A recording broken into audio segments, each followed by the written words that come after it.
আসসালামু আলাইকুম বন্ধুরা, সবাই কেমন আছো? আমি দেখো আজকে একটা চিকেন ফ্রাই করব। এই রেসিপিটা তোমাদের সঙ্গে শেয়ার করছি।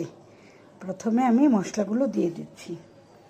এখানে চিকেনটাকে আমি এরকম করে পিস পিস করে নিয়েছি। আর এখানে আছে আদা বাটা, পেঁয়াজ বাটা আর রসুন বাটা। আমি পরিমাণ মতো দিয়ে দিচ্ছি। রসুন বাটা, পেঁয়াজ বাটা আর আদা বাটা।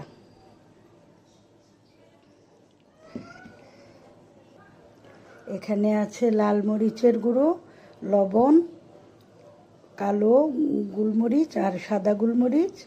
এখানে আছে